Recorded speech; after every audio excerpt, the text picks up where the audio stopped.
দিন বদলাইছে। বাংলাদেশ অস্ট্রেলিয়াকে বাংলাদেশ যেন বানিয়েছে। আজকে যেভাবে টিম টাইগার্স তাদের ইতিহাসে, ওয়ানডে ক্রিকেটের ইতিহাসে একটা নতুন পালক যোগ করলো, এর থেকে মধুরতম স্মৃতি বাংলাদেশের ওয়ানডে ক্রিকেটের হিস্ট্রিতে আর কখনো আসেনি, আসবেও না। বিশ্বকাপ যদি যেতে হয়তো সেটা হতে পারে। মাইটি অস্ট্রেলিয়া বাংলাদেশের বিপক্ষে এখন হোয়াইট ওয়াশ হওয়ার শঙ্কায়। মাইটি অস্ট্রেলিয়ার বিপক্ষে বাংলাদেশ টানা 2 ওয়ানডে জিতে সিরিজ নিজেদের করে নিয়েছে। এক ম্যাচে আগে ব্যাট করেছে, আরেকটায় চেজ ডাউন করেছে।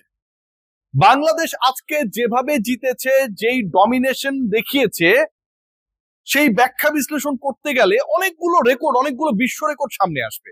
রেকর্ড, বিশ্ব রেকর্ডের আলোচনায় যাচ্ছি। তার আগে একটু শর্টকে নিয়ে শর্টকাট আলোচনা করি। আগের ম্যাচে তাসকিনের বলে যেভাবে বোল্ড হয়েছিলেন, প্রথম বলে আউট হয়ে গিয়েছিলেন, আজকে শর্ট টার্গেট করেছিলেন যে তিনি আর যাই হোক না কেন অন্তত আগের ম্যাচের মতো ফার্স্ট বলে আউট হবেন না, সেটা তিনি হন নাই। কিছুক্ষণ টিকে ছিলেন, বল ছেড়ে দিয়েছিলেন এবং সুন্দর করে ইনসুইঙ্গার ভেতরে ঢুকেছে, স্ট্যাম্প উপরে ফেলেছে। 0-তে অস্ট্রেলিয়ার প্রথম উইকেটের পতন ঘটেছে। পরের ওভারে মুস্তাফিজুর রহমান, তাসকিন যখন উইকেট নেন, মুস্তাফিজ দ্বিতীয় ওভারটায় এসে আসলে খুব বেশি হতাশ করেন না। মুস্তাফিজ এলেন, প্রথম বলে উইকেট নিলেন, এরপরে ডট, তারপরে ডট, তারপরে ডট, তারপরে ডট, 4টা ডট, শেষ বলে আরো একটা উইকেট। 2 ওভার শেষে অস্ট্রেলিয়ার সংগ্রহ হচ্ছে 0 রান, 3 উইকেট। যারা টেলিভিশন সেটে প্রথম 2 ওভার দেখতে পারেন নাই, একটু লেটে অন করেছিলেন, অনলাইনে যারা একটু লেটে ঢুকেছিলেন স্ক্রল করার জন্য, কনফিউজড হয়েছিলেন যে আসলে এখন কি উইকেট এবং রান, মানে আগে হচ্ছে রান তারপরে উইকেট স্ল্যাশ দিয়ে এটাকে একটু উল্টা করে লেখা হচ্ছে কিনা। ঠিক দেখছেন তো তারা? আসলে ঠিক দেখছিলেন। 0 রানে অস্ট্রেলিয়ার 3 উইকেট নেই এবং 1024 ওয়ানডের ইতিহাসে প্রথমবারের মতো অস্ট্রেলিয়া এই অভিজ্ঞতা পেয়েছে বাংলাদেশের বিপক্ষে, যেই অভিজ্ঞতা বাংলাদেশ আজকে দিয়েছে তাসকিন আর মুস্তাফিজের কল্যাণে। আজকের এই ম্যাচে অস্ট্রেলিয়া একটা সময় এতটাই বাজে সিচুয়েশনে ছিল যে 100 হবে কিনা সেটা নিয়েও সংশয় ছিল। 81 রানে যখন তারা ষষ্ঠ উইকেট হারায়, সেই তারা শেষ পর্যন্ত বৃষ্টি আইনে বাংলাদেশকে 41 ওভারে 192 টার্গেট দিয়েছে। মাঝখানে অনেক ঘটনা ঘটেছে এবং সেই ঘটনাগুলোর আগে যেসব বিশ্ব রেকর্ড ঘটিয়ে বাংলাদেশ অস্ট্রেলিয়ার বিপক্ষে প্রথমবারের মতো ওয়ানডে সিরিজ জিতেছে, 21 বছর পরে পাওয়া জয়টা যে কাকতালীয় না, তার পরের ম্যাচে একদিনের ব্যবধানে আরো একবার তাদেরকে হারিয়ে টিম টাইগার সেটা প্রমাণ করে দিচ্ছে। টানা 4র্থ ওয়ানডে সিরিজ জয়ের দিনে অস্ট্রেলিয়ার বিপক্ষে বাংলাদেশের রেকর্ড বা অস্ট্রেলিয়া যে বিশ্ব রেকর্ড করেছে তার অন্যতম একটা হচ্ছে তারা পাপুয়া নিউগিনিকে ধরে ফেলেছে। বাংলাদেশ পাপুয়া নিউগিনিকে অস্ট্রেলিয়াকে ধরানোর ক্ষেত্রে দারুণ এক ভূমিকা পালন করেছে। 0 রানে পার্টনারশিপ 0, ওপেনিং পার্টনারশিপ 0, টানা 4 ম্যাচে 0-র বেশি করতে পারে নাই। টানা 4র্থ ম্যাচে 0-তে ওপেনিং পার্টনারশিপ ভাঙার রেকর্ড অস্ট্রেলিয়ার হয়েছে আজকে, বিশ্ব রেকর্ড এটা। তাদের সাথে যৌথভাবে রয়েছে পাপুয়া নিউগিনি। অস্ট্রেলিয়ার 3 উইকেট শূন্যতে গেছে তাদের 1000+ ওয়ানডের ইতিহাসে, এই বিশ্ব রেকর্ডটাও মানে তাদের ইতিহাসের রেকর্ডটাও আজকে এখানটায় হয়েছে। বাংলাদেশ অস্ট্রেলিয়ার বিপক্ষে প্রথমবারের মতো ওয়ানডে সিরিজ জিতেছে, এটাও তো আমাদের জন্য তো একটা বিশ্ব রেকর্ড। এবং অস্ট্রেলিয়ার প্রথম 5 জন ব্যাটসম্যানের 3 জনই শূন্যতে আউট হয়ে গেছে, এটাও তাদের ক্রিকেট ইতিহাসে ওয়ানডেতে এর আগে কখনো ঘটে নাই। বাংলাদেশ কতটা দুরন্ত, দুর্দান্ত, অবিস্মরণীয় ক্রিকেট মিরপুরের হোম অফ ক্রিকেটে ডিসপ্লে করেছে, আমার কাছে মনে হয় এই ছোট ছোট পরিসংখ্যান গুলো সেগুলোকে, সেই ইতিহাসকে ইন্ডিকেট করে।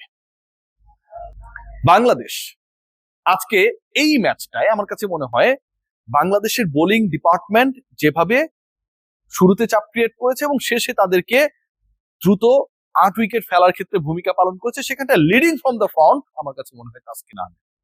আগের ম্যাচে প্রথম বলেই শটকে আউট করে দিয়েছিলেন, এই ম্যাচে শটের ফলোয়ার হয়ে গিয়েছিলেন পরের 2 ব্যাটসম্যান এবং তারাও কিন্তু ওই একই কাজ করেছেন, শূন্যতে আউট হয়ে গেছে।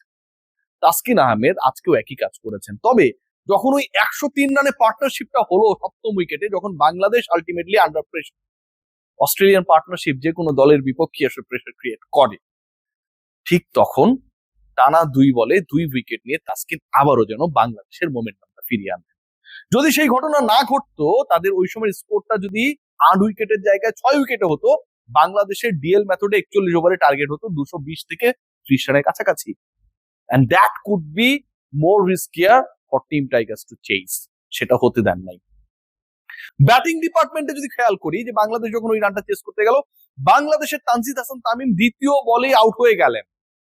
Just we were following the Australian batting department, they also lost their first wicket on 0। সেই কাজটা করতে গিয়ে তানজিদ তামিম ফিরে গেলেন, শূন্যতে বাংলাদেশের প্রথম উইকেট নেই। এরপরে কি হতে পারে? ওভারকাস্ট সিচুয়েশন, আগে বৃষ্টি হয়েছে, এবং যখন তারা বল করতে এলেন, অজি পেসাররা যেন মানে সাব লুডু খেলছে, ডানে বামে বল সুইং করছে। বাংলাদেশ পারবে তো? 86 রানের পার্টনারশিপ, সৌম্য সরকার।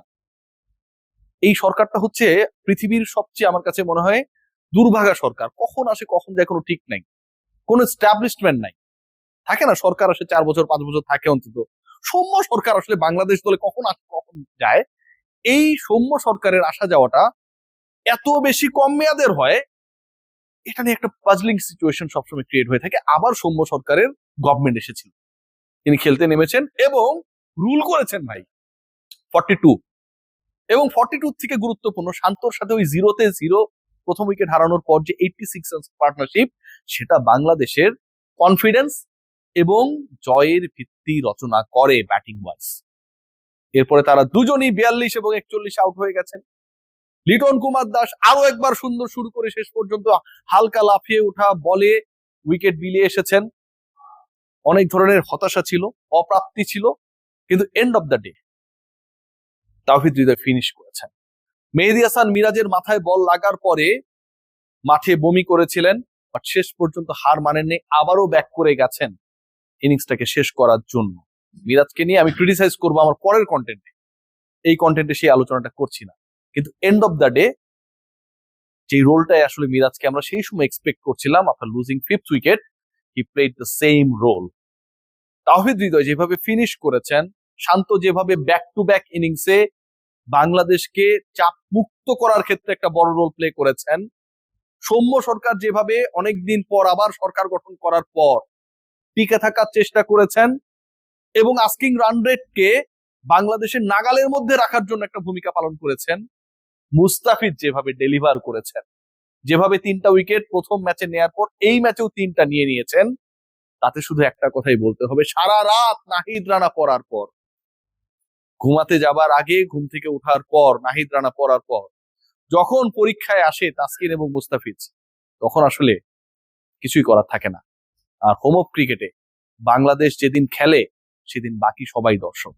অস্ট্রেলিয়া বলেছিল না নরেন্দ্র মোদী স্টেডিয়ামে বিশ্বকাপ ফাইনাল জেতার আগ মুহূর্তে, যে আসলে আমরা এখানকার 1 লাখ মানুষ যেন চুপচাপ থাকে, সেই কাজটা আমরা করব। বাংলাদেশ দল এই মিরপুরের হোম অফ ক্রিকেটের 25 থেকে 26 হাজার মানুষ যেন গলা ফাটিয়ে চিৎকার করতে পারে, সেটা এনশিওর করার জন্য সবকিছু করেছে।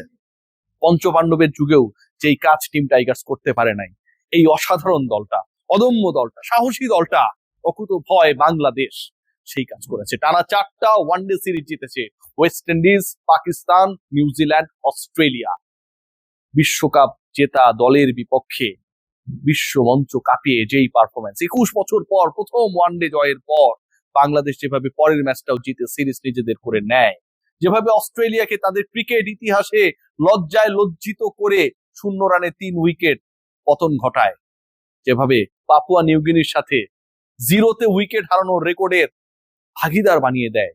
পাশে যখন লেখা থাকবে, লেখা থাকে, লেখা থাকতে হবে অস্ট্রেলিয়া এই রেকর্ডের মালিক, এবং অপোনেন্ট BANGLADESH বাংলাদেশ, এর থেকে গর্বের আনন্দের ব্যাপার আর কি হতে পারে? Hats off to team Tigers.